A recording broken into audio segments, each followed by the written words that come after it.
From the glory days of the NWA to the birth of the WWF's family entertainment era to the Monday Night Wars and the rise of AEW, this is Wayback Wrestling Mania, where we cover everything in the professional wrestling world with your hosts, Adam and the Emerald Enthusiast. Welcome to a new episode of Wayback Wrestling Mania. As always, I'm your host, Adam. And with me is my co-host, the Emerald Enthusiast himself, Donnie. Donnie, how's it going?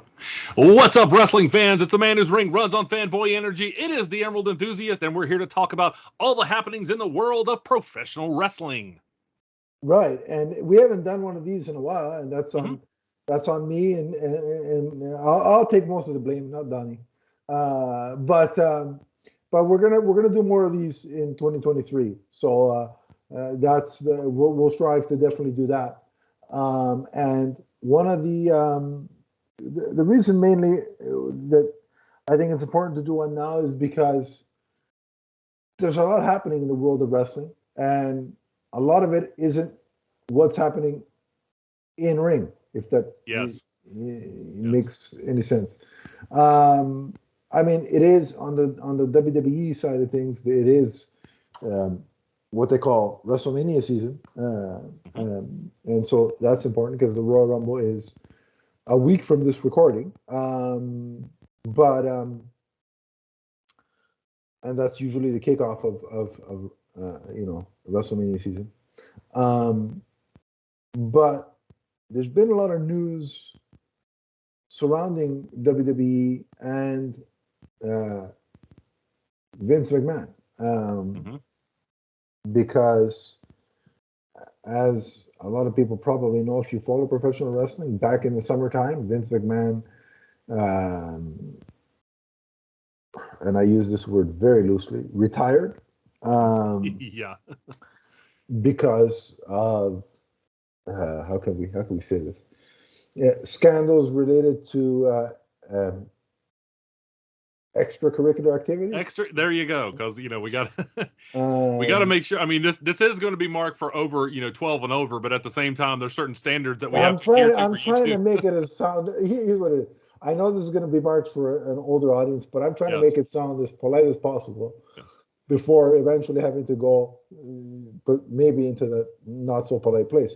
But I'm starting off with good intentions. Yes. So he retired, and he basically said at 77, it's time for me to retire, which I probably at that point wholeheartedly agreed with.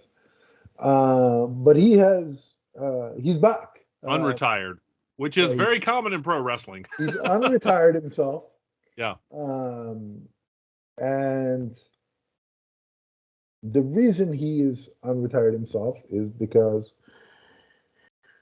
WWE is exploring other strategic opportunities. And what that means, apparently, is because I don't know why they just can't say the words. They're exploring the possibility of a sale. And from how I understand it played out is at some point in December, Vince McMahon sent an email to the people in charge of WWE and the board members saying, I want back in, and if you guys are planning to make TV deals or a sale, you can't do it without my okay, because he's the majority shareholder. And it's not even close to my understanding. He's like 80%. Yeah, because apparently shareholder. There are two classes, two levels of stocks.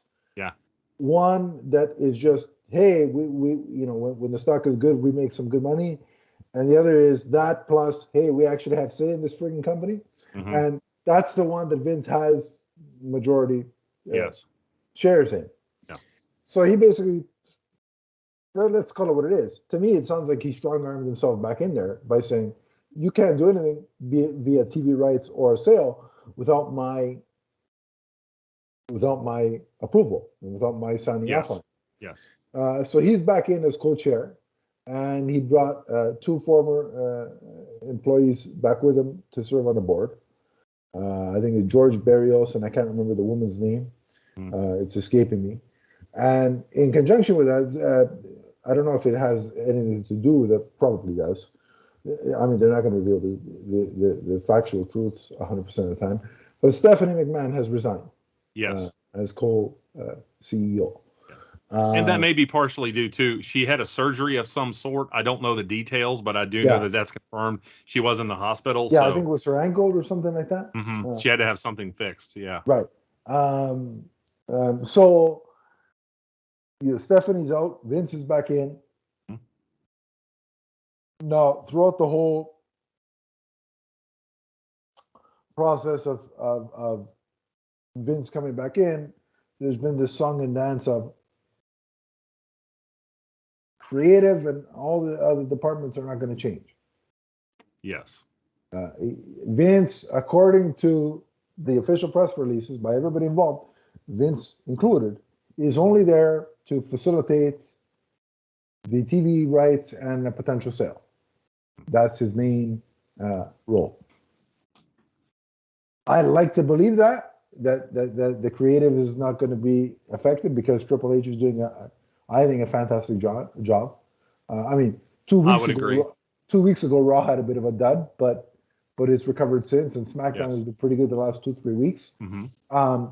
So I like to believe that creative is going to stay the same, and everybody's saying the right things. Do I actually believe Vince is going to stick to his word? Well, he was retired, and he said he was done, and now he's not. So yeah. Make of that what you will. And by all accounts, if you know anything about Vince McMahon, by all accounts, he is a workaholic. He is somebody who likes to have his hands in everything. He is someone who, from I'm what not I heard, touch that because I could. I was going to go somewhere else, but on the business side of things, and perhaps more so. But anyway, by all accounts, Vince McMahon is somebody who, by his own choice, works 60 and 70-hour weeks. Doesn't like to take time to eat. Doesn't like to take time to drive. He likes to work. That's who he is. Yeah. And the idea that he's going to somehow take a back seat in any capacity, I have my doubts. Things are going to go the way he wants. And we've already heard that there have been employees there who have gotten memos since he came back saying you're doing things wrong. You need to do them this way, which that very much is in line with the character of Vince McMahon that we've heard over the years. Yeah. So, Michael Cole, I suggest getting earplugs because you may have somebody yelling in your ear again in short order. But again, I hope that Triple H is allowed to continue to oversee the creative side because that's been really good I certainly think Triple H has proved his merit as a leader. Yeah. Almost universally, I saw a lot of positive reaction once he took over. Yeah. And there have been a couple of meetings that Triple H has held both at SmackDown and Raw to kind of reassure the rosters that, hey, I'm still running the show. And he made sure to hire back quite a few talents that people were very adamant that they wanted back. Yeah. So he's doing a good job. Now, a sale, Donnie, a potential sale of WWE. Mm-hmm. There's obviously a couple of names that keep popping up. Mm-hmm. Comcast, NBC Universal, that conglomerate is always near the top of the conversation when these kind of talks come up. And it would make sense because they currently, via USA Network, have the rights to Raw and NXT. Mm-hmm. So that makes sense. Disney is mentioned as well. From a cross promotion aspect, I think that would be interesting. Mm-hmm. I know Alexa Bliss would be happy about a Disney acquisition because she's a Disney fan. Batista might be as well. Could, I don't know. I heard that he wasn't happy when he left the WWE initially, but yeah. he has come back since then. So perhaps things have Yeah, he was gotten backstage a better. couple of weeks ago for whatever reason. I don't know, but Yeah, perhaps he's mended some fences and sure. things are a little bit more positive now. And probably Triple H being in charge of creative has a lot to do with that. So Disney is an option. They mentioned Warner Brothers Discovery, but I doubt it because I mean they just made an acquisition and they're trying to cut costs and Yeah, so and the price tag that I hear for WWE is massive, as you would expect. And plus, they have the rights and all that. They're connected with AEW. Yes. So why would they, as a corporate conglomerate, double dip in the wrestling business? Now I have heard that the Khan family is a potential buyer. I don't know. They have the money, that's for sure. They have the money, but Tony Khan has invested a lot of not just money, but a lot of his time into building his brand. Right. I don't know that it seems odd to me that he would go out and say, "All right, I'm going to buy my competitor." Yeah, we saw what happened the last time that happened. Yeah. It wasn't good. No, it definitely wasn't. There is something to be said for multiple wrestling companies being around. Yes. Because the product, I think it benefits the product in terms of quality. Because you're I mean, nobody's going to put WWE out of business. Let's just stop that nonsense right now. But when you have a competitor and you're having a ratings battle, it forces you to elevate your product to try and maintain eyeballs on your product. So having multiple options out there is beneficial on the creative side, but also for the talent, right? Yes. Not to mention, I think it's great for fans to have different things to choose from. No matter how much you like ice cream. I was actually thinking the same thing. I was just going to say, no matter how much you like strawberry ice cream, there's got to be a time when you want something different. I like chocolate personally. Well, likewise, I actually like like double fudge. But anyway, that's we'll have to do an ice cream podcast someday. But anyway, that's the next addition to our network, the ice cream cast, from the first flavor to the last. But yeah, a lot of and I know a lot of fans in my age group. One of my best friends who watched WWE for decades and eventually had just felt like they saw everything that there was to see from WWE and wanted something different. And a lot of ex-WWE fans are now content with AEW. Yeah. And so I would rather there be, various brands out there and people can enjoy what they want in, a smorgasbord type of fashion. I enjoy both. I got to be honest with you. I don't. Likewise, and I enjoy New Japan. Sometimes I tune into some TNA as well. When I can catch it. Mm-hmm. But as somebody who has a multiverse wives list, I like variety. So why would I want one person owning multiple wrestling corporations? So to me, while the Khans have the money, I don't see it. The offer would have to be really good. Think about it this way: Vince is going to sell to one of his competitors. Mm-hmm. With Vince's kind of attitude, ego, or however you want to phrase it. The only way that happens is if the offer is something he can't turn down. Yeah. Right. Right. So while they have the money, I don't think it's likely. Likely, excuse me. Mm-hmm. Then there's the most controversial option, which is I don't know what the actual terminology of the group is, but the Saudi, it's essentially the Saudi Arabian government. Yes. That's essentially what it is. I mean, there's some name associated with it to kind of not make it sound governmental, but it's the Saudi government. Right. And of course, there's all kinds of controversy around that. Mm-hmm. Certainly, in terms of do they have the money? Yeah, the money's there. But I hear, a lot of fans on the internet.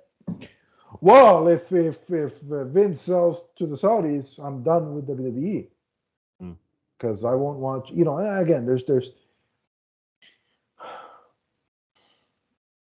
all kinds of human rights. Right. And this we won't go too far into this. This is well known. Yes. Yeah. Yes.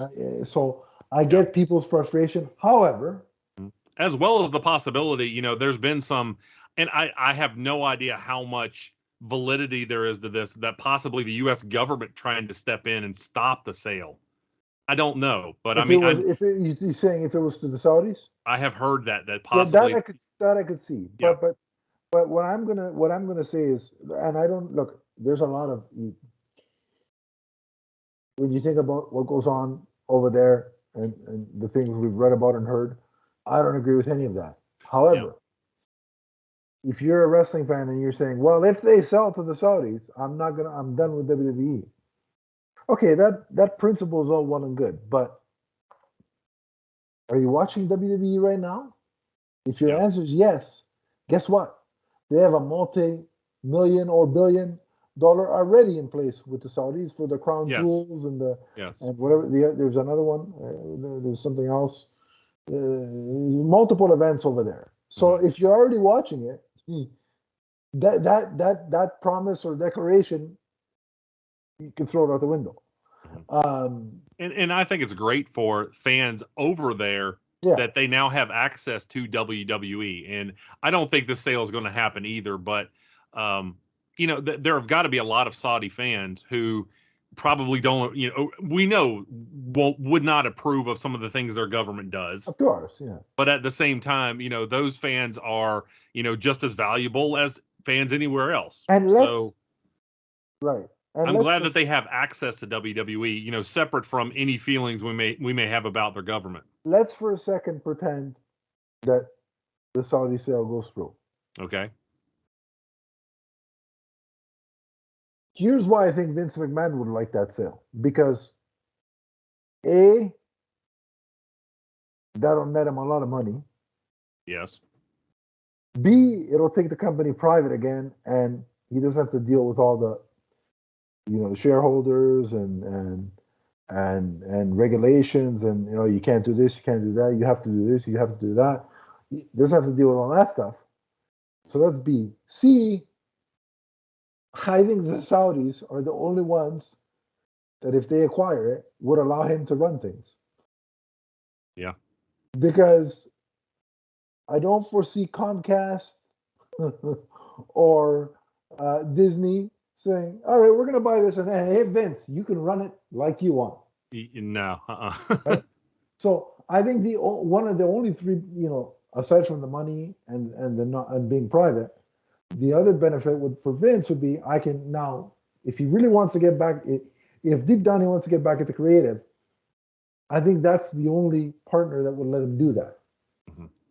Because even if the Saudis buy the thing, what does the Saudi government know about wrestling?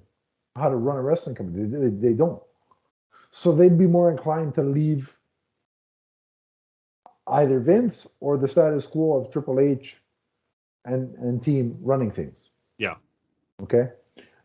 But again, I just think there's too many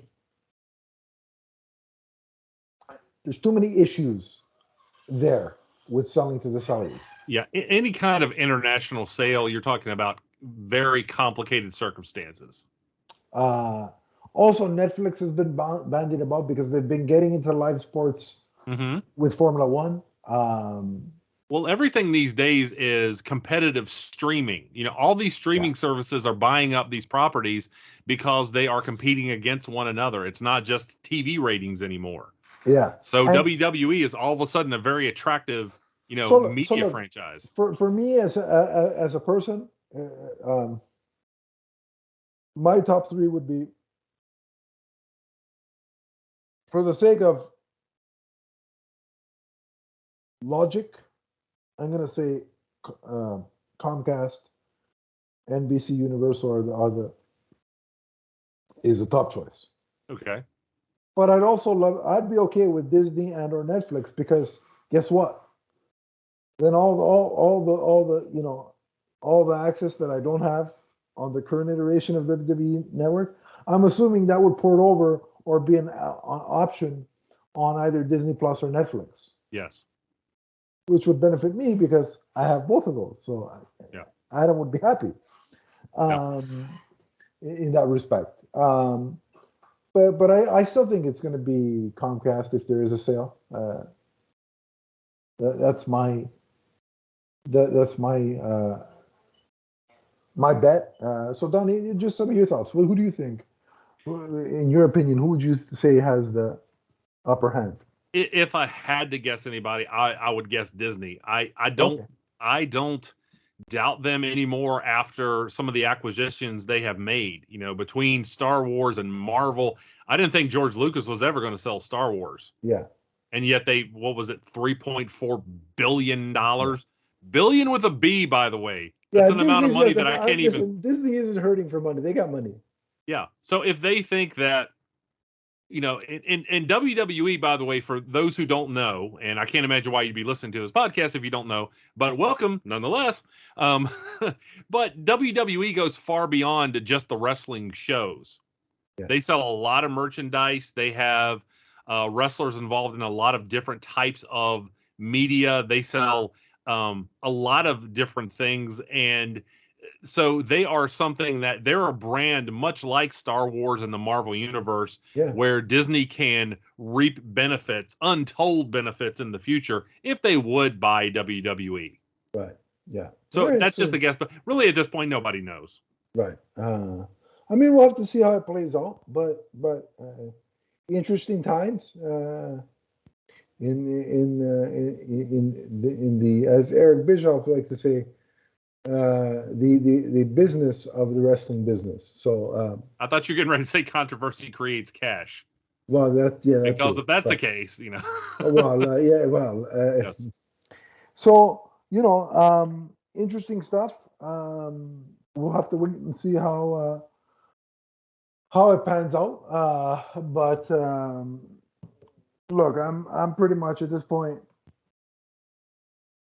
I'll be watching until they give me a reason not to watch. So if the product starts stinking again, then I'll tune out. But otherwise, I'll keep watching because I'm a fan of this stuff. Now, I mean, I go all the way back to WrestleMania 1. So I've held with WWE through thick and thin, despite my objections to a lot of things they have done over the years. Vince McMahon's personal life and the Owen Hart situation. I could go on and on and on, but I think professional wrestling is simply a fun form of entertainment. Yeah. And I just look at it as that. And I've always had admiration for people in the wrestling business going back, decades, and various wrestling companies, not just WWE. So right, and I like AEW. They're doing some great things recently too. They brought in Jay Lethal, who's a performer that I like, and they brought in Double J, Jeff Jarrett, rap his crap and all that good stuff. But he swings a mean guitar and expects people with a guitar, and I always laugh when that happens. But they're creating people. Right now, if MJF was in WWE, there's no space for him doing what he's doing right now. Oh, MJF is great. Yeah, and I think he's great. There's no space for people like Britt Baker and Jade Cargill who are becoming huge stars. But the women's roster is loaded at WWE right now. So having AEW to give these other individuals, their chance in the spotlight, I think is great. And who would have known a guy like Hangman Adam Page and also Darby Allin, I think is Diet Sting, as I like to call him, but he's good. So there's a lot to like on both sides. If you want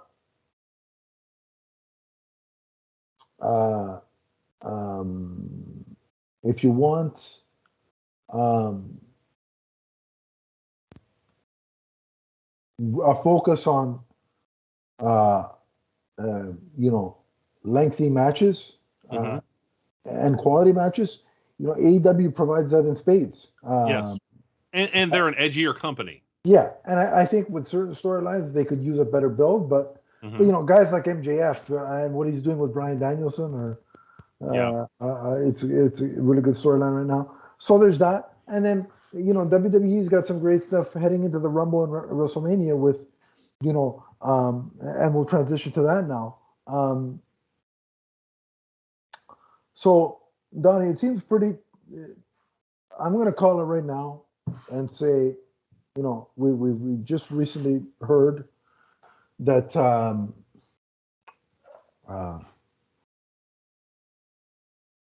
what's his name? Cody Rhodes is on the comeback trail at the Rumble. Yeah. And he's entered the Royal Rumble, and I predict he's going to win it.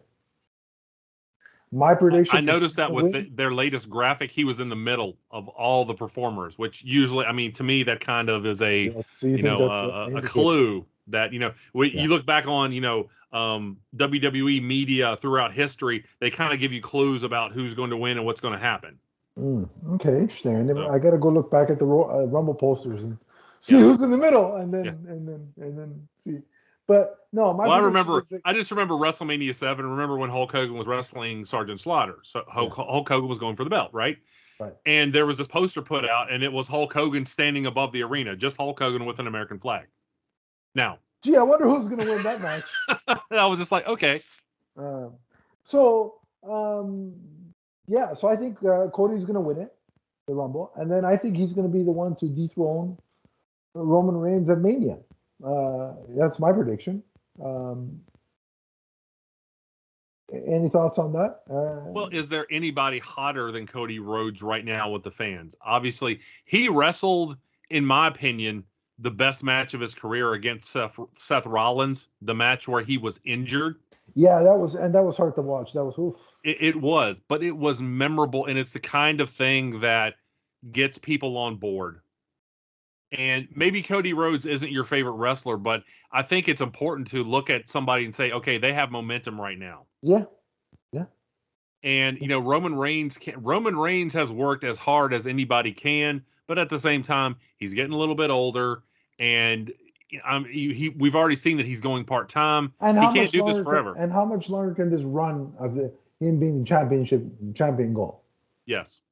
And I really do think that WWE is getting ready to. It looks like with guys like Bronson Reed and Solo Sikoa that they are ready to push a new group of wrestlers in the near future. Yeah. So that's my take on how the lead up for that is going to go. There's also been some talk about The Rock coming back at WrestleMania. And there's been night 1 he's going to fight Roman. I've heard this, yes. And night 2, then Roman's going to fight Cody. Cody, yes, right. Yes.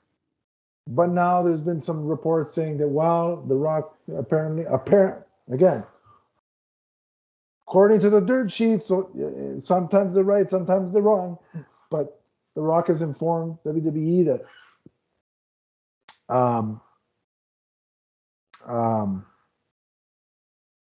he won't have enough time to get into in-ring shape. Yes. And to do that match. And I'm okay with that because, look, to me,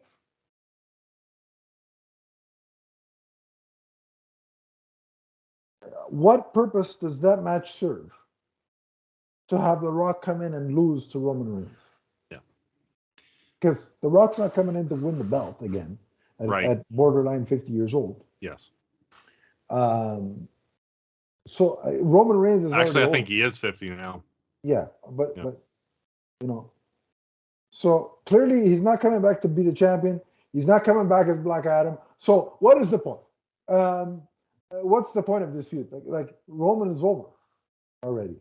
Like he's so. He turned 50 back in May. So yeah. So So he'd be almost 51. If he doesn't do it, I'm fine with it. Like, I had my years of The Rock in his prime. He was great. But, you know, it's if he comes, like, a lot of people, because there's the 30th, by the time people hear this, it'll be over, but the 30th anniversary of Raw. Yes. Right. And there's an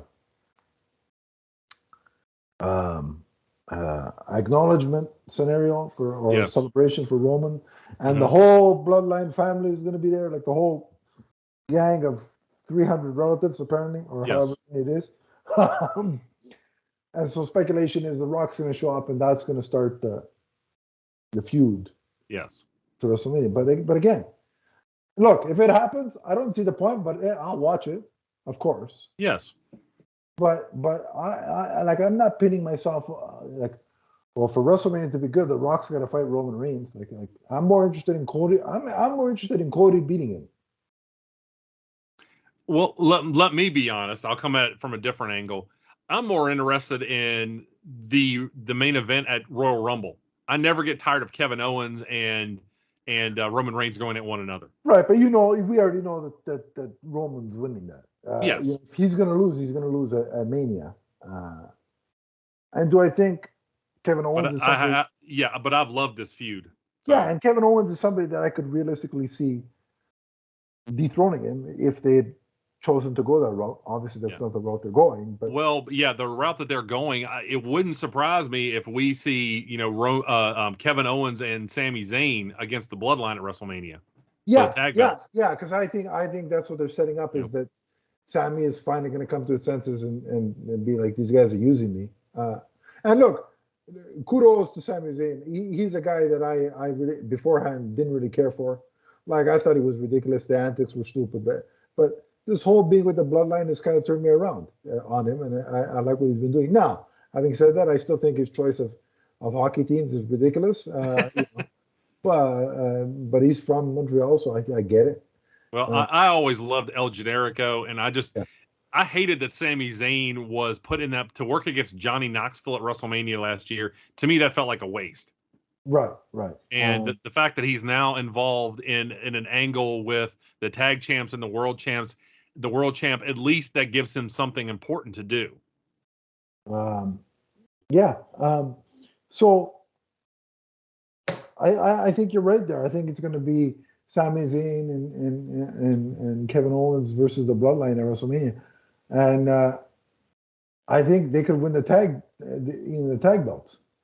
Yeah, and I'd like to see that. I'd love to see that feud. And conversely, I think this is the year that I mentioned Solo Sikoa. I think he takes something like the Intercontinental belt, the U.S. belt, something like that after WrestleMania. I hope they put the Intercontinental belt on him. No offense, but what's his name there? Gunther bores the crap out of me. Mm-hmm. He's a good technical wrestler, but it's like I'm falling asleep when he's on the team. Like whenever it's like, don't talk. Mm-hmm. Like he's the kind of guy that needs a manager because he's so bland that it's like, can you put a mouthpiece with him and have the mouthpiece talk? I would agree with you there. Although I do like him because he's kind of a throwback heel, and I thought it was. By the way, I thought it was the right move to have him beat. Who am I thinking of? Strowman, Braun. Strowman, yes. I was surprised that he went over clean, but I thought that was the right move. So, right. I just think that I think Solo would be good as an Intercontinental. Like he's got the pedigree and he could be the fighting champion at that belt. And but he's different than Roman, so it's not. If he were to pick up a belt, or if he would at some point in the near future. I don't know about the near future, but eventually become world champ. I don't think it would feel repetitive because he's different than what we've seen out of Roman. Yeah, facts. Yeah, true. Yeah, I agree. It's going to be very interesting to see him against Kevin Owens this Friday night. That's going to be a good match. I could probably see Kevin. It's either going to be a DQ or Kevin goes over. I have a hard time believing that Solo's going to win that one cleanly, but. Because you'd want to position Kevin strongly going into Royal Rumble, Although they did this, I tell you, they definitely did that this past Friday night. He pretty much Well, took the bloodline out by himself. The contract signing, that was fun. Yeah. Did you see Paulie's face when he turned around and looked at Paulie? Oh no! Oh no! That guy can really enhance TV without doing anything physical. He makes me laugh. Yeah, he's magic, I tell you. Now, just before we kind of bring this shorter episode to a close, in the women's picture, yes. Actually, two things I want to talk about. So the women's picture, we've got at the Rumble, we've got Bianca Belair against my girl Alexa Bliss on the list. Yes. I think that's the first one of the year with you, Donnie. For those who can't see, if you're listening to this on another platform, you cannot see the instant elation that comes across Adam's face when he talks about Alexa Bliss. Yeah, it's just she's fantastic. It is very visible. and on Earth 2, which is a fictional reality of mine, she's the multiverse wife of Earth 2. In this reality, sadly, that's not the case, but it is what it is. But yeah, they're going to go head to head for the title, her and Bianca at the Rumble. Mm-hmm. And I don't know, this could go either way. I could see Alexa going over and then, using dark, nefarious tactics, or Uncle Howdy coming in and affecting the match to Alexa's advantage. Mm-hmm. Or I could see Bianca winning. I'm going to disagree with you. I think I don't see much chance of Alexa winning this because it seems like she is bound for, a reunion with Uncle Howdy and Bray Wyatt. Yeah. And so I think Bianca goes over. And I also think that we're going to see, if we see Bianca lose, it's going to be at WrestleMania. I don't feel like it's right now. That's just my feeling. So. Yeah, I could see that. Yeah. I really want to see a feud between Bianca and Rhea Ripley, though. I could see that, but we're also hearing about Charlotte and Rhea Ripley again, or so. Right, but I think at the Rumble it's going to be they're positioning Charlotte to have another match with Ronda Rousey. No, with what's her name there? The black hair. Well, with Sonya. Yeah. Yeah. It looks like they're gonna battle it out at the Rumble, and then Charlotte, I guess, will have a rematch with Ronda. Although I'm personally tired of the Ronda experiment. I could just the wow factor, the novelty of Ronda in WWE, I think, has worn itself out for me. To me, and I hate to say that. I wouldn't want to leave Becky Lynch out in the cold because she obviously has a massive fan base too. But right now, who are the two hottest, wrestlers as far as their act right now? It's got to be Bianca and Rhea. I would love to see that at WrestleMania and let the other belt fall as it may. But yeah. I think WWE is missing out seeing those two powerhouses go against one another. By the way, they had a match in NXT that was amazing. Remember that? They did, wasn't it a Mania, night one of Mania one year during the pandemic, when everything was closed? Well, I'm talking about the match on NXT. The two of them, it was a singles match. It was great. By the way, let me bring up something too.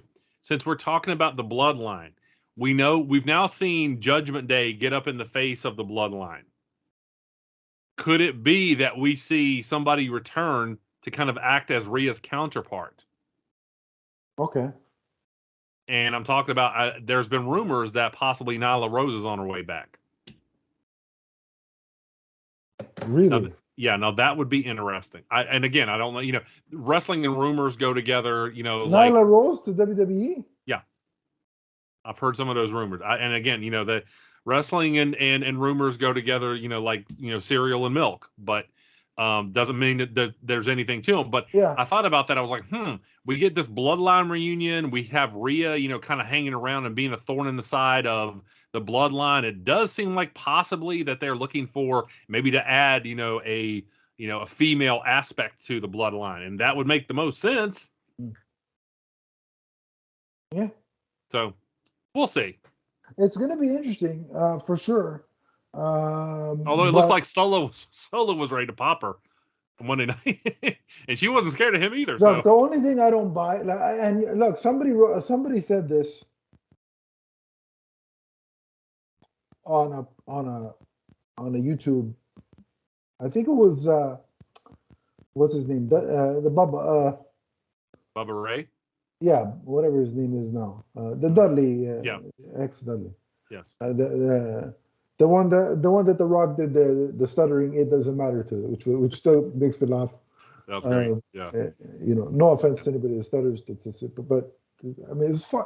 Come on, it was funny.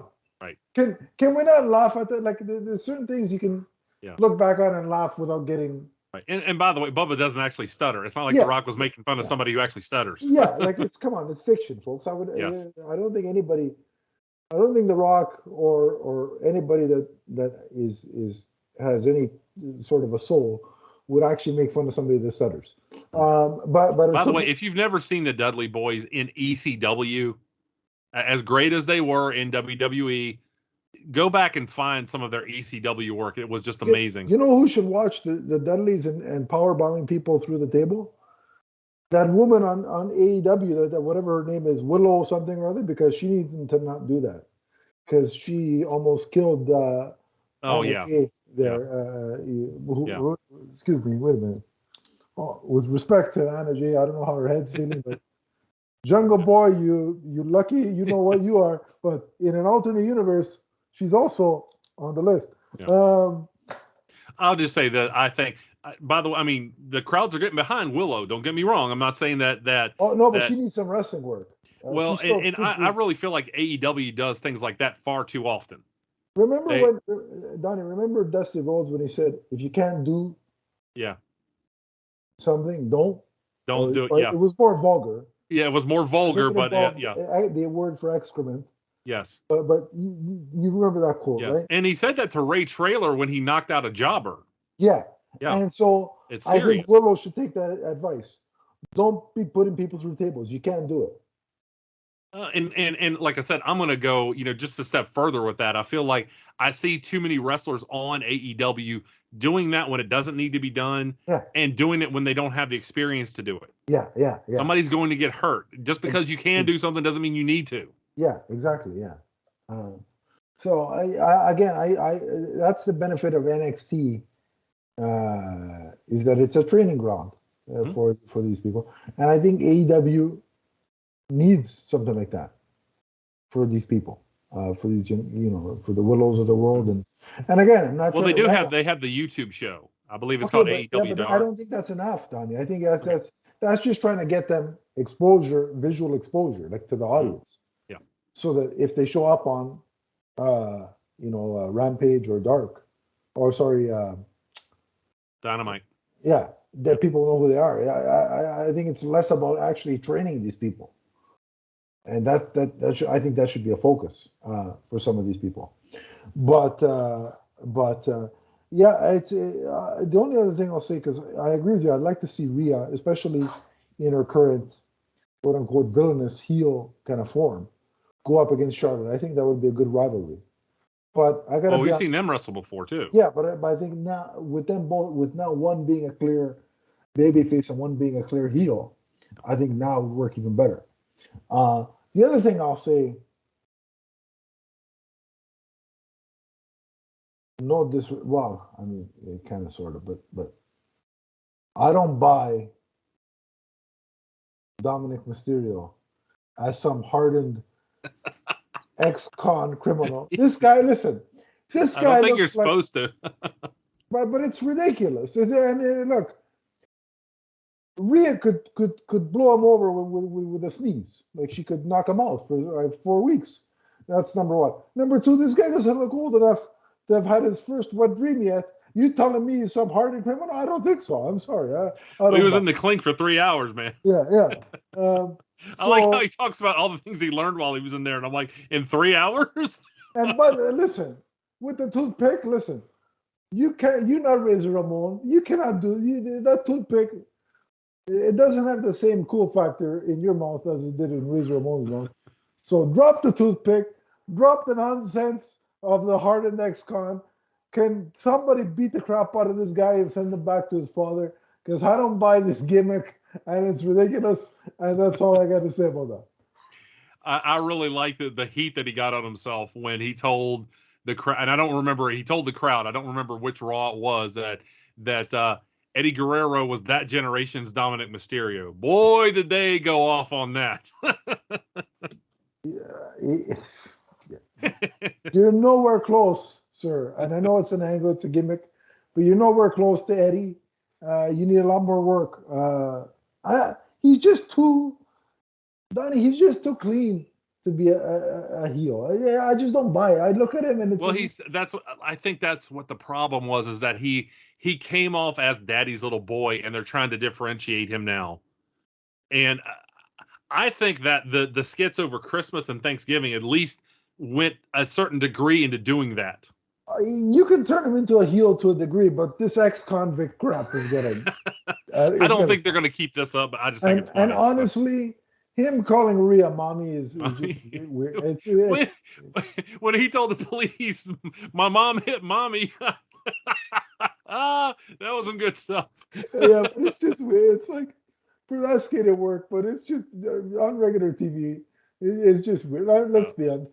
She ain't sleeping with him in real life, and everybody knows it. And Rhea's acting when he's quote unquote going away with the police, and she's on her knees in the middle of the road. And by the way, she ain't sleeping with him in real life, and if she is, it should have been me. But never mind. No, actually, I think I heard that he got married recently, or engaged, something like that. Dominic Mysterio. Dominic, yeah. Well, I guess he's had his first wet dream. There goes my theory. But anyway. Well, we can definitely mark this, PG-13 now. Yeah. Anything else? Well, I have to go.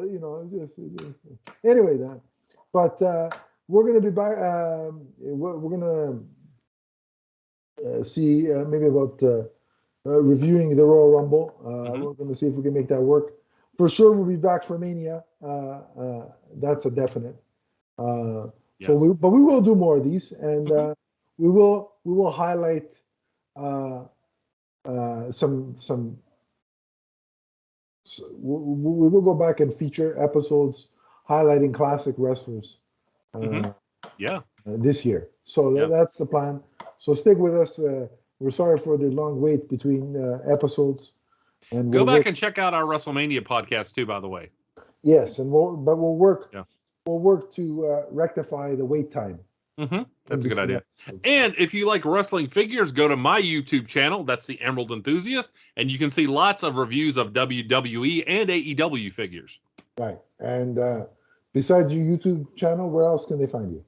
You can also find me on Twitter and TikTok as the Emerald Enthusiast. Let's talk wrestling. Let's talk comics. Let's talk Green Lantern.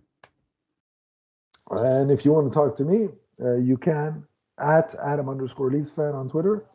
We also have the Podcast Network's Twitter handle at MMNPDC. We have the Facebook group, which is listed in the link. In the description below. The link is listed in the description below. So if Facebook is more your thing, click on the group. I'll add you, and we can continue the conversation there. But remember that professional wrestling is forever. From the first time Vince McMahon announced his retirement to the last. I didn't know where that was going to go. The first time Vince McMahon, I was like, uh-oh. I was going to go there, but I didn't. Maybe next time. But until then, so long, everybody. So long, everyone.